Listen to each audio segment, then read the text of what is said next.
লেসুমিয়ার ফুড়িয়ে দান দেবো কইতাম আমরা আমরা যদি পালা করলে আপনারা যদি মনে করেন যে আম গাছে তো আম ধরবো না অন্য কোথাও ধরবো লেসু গাছে লেসু ধরবো নি আমরা বলতে মসজিদার হই বলে কিতাব বলে দান লইয়া এনে খাওয়া হইবা দান তো আপনি আমি দিতাম না অন্য কেউ দিত দান আপনারা আমরা বলছো আপনারা এই যদি 500 মানুষ বলছেন নাকি আল্লাহর হুকুম কিতা বলছেন 500 মানুষ আপনারা যদি ফতে ঘাটে রাস্তাঘাটে বাড়ি দেশানো হই বলে বা ইবিরা লেসুমিয়ার ফুড়িয়ে লেসুমিয়া পালা কাম করতে ফুড়িয়ে পালা কাম করতো ইটা প্রচারই বানিয়ে লেখা আপনার হইতো না হ্যাঁ আমরা হলে হইতে পারিনি ইবিরা লেসুমিয়ার ফুড়িয়ে দান দেবো কইতাম আমরা যদি হলো হই এই কথাটা ছড়াইয়া আপনি তো বাজারটা যাইব সার খাইতে যাইব গুলাবগঞ্জ যাইব বিয়ানি বাজার বেড়াতে যাইব সিলেট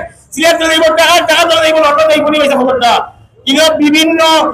সংস্থার মানুষ আছেন আপনারা অনুরোধ হইয়া সবে কথা কইতে পারি বলে ইগুলা লেসুমিয়ার ফুড়িয়ে দান দেবো কিতাব পাইব হতে চাই ওসব আইসুন লেসুমিয়া খাতিরে সবাই লেসুমিয়ার মায়া করে হিসেবে আইসুন মিটিং করে আমি আইসুন সবাই লেসুমিয়া পালা করবে তাই না পালা করবো করতে নাই আপনার লেসুমিয়া চিন্তা করতা যে সরকারি মাল যদি 1 টাকা আইতে আমি আর 1 টাকা দেই 2 টাকা ফুলাই কোনো সময় সরকারি মাল দেয় খেয়াল করছেন না লেসুমিয়ার ফুড়িকে আমরা ওদি সোলা বুঝি আর তাইনো খেয়াল করতে নাই তা আপনারা সবাই কিনা বড় দোয়া করবেন লেসুমিয়ার ফুড়ি নাকি আমরা সবাই হই না ইনশাআল্লাহ